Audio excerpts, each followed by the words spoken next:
Here now is Kurt Volker, former ambassador to NATO, former U.S. Special Representative for Ukraine negotiations. Ambassador Volker, this was, like something out of a spy novel, I suppose, but a scooter bomb? What do you make of this and the significance of this guy? Yeah, very interesting, very innovative.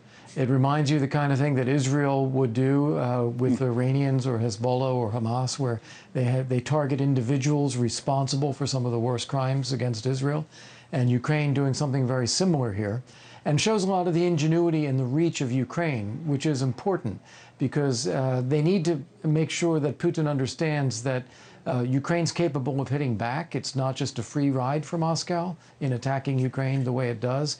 And as they move into the prospect of a peace later this year, or early next year, with President Trump pushing for that, that it shows that Ukraine has capability as well, and that Russia needs a peace as much as Ukraine does. Yeah, you need some sort of leverage, right, in those negotiations that are coming. Exactly. Where does Ukraine stand in that regard, do you think, right now?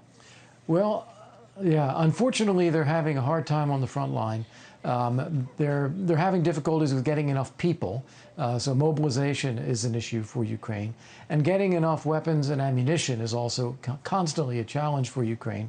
Russia doesn't have much ability to advance. They're wasting lives. They're 1,500 lives a day that they are wasting in an effort to just take small swathes of territory, but gradually advancing eastward.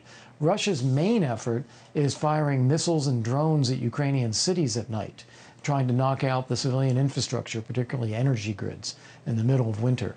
And so it's a tough spot for Ukraine right now. But Russia is also demonstrating they have a lot of difficulties, both militarily and economically.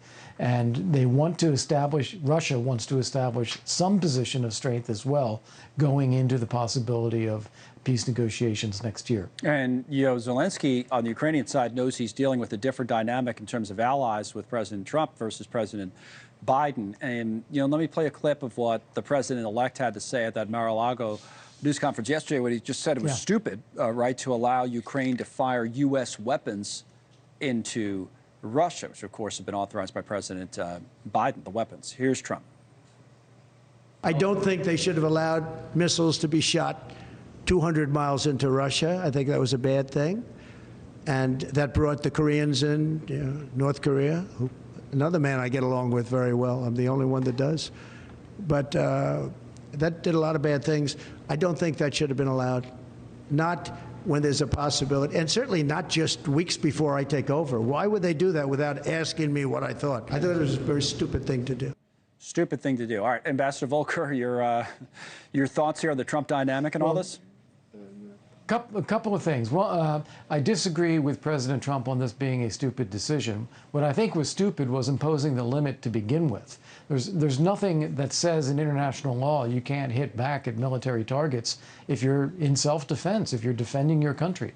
It was imposed by the Biden administration as an effort to try to appease Russia, and it failed because Russia was not appeased. They just kept attacking. I do agree with President Trump. There should have been consultations between the Biden administration and the incoming administration, and they could have explained that this is the case. And then the sequencing there that he mentioned, North Korean troops came in first, and it was in response to that the Biden administration lifted these self-imposed restrictions on the range.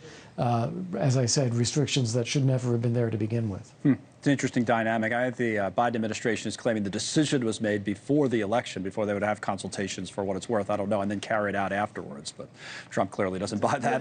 Yeah, and that's just amazing as well. If they believed it was the right thing to do, right, and then they wanted to wait until after the election, that just shows a lack of leadership as well. Ambassador Volker, thank you, sir, for coming on. Hopefully we'll talk to you again soon.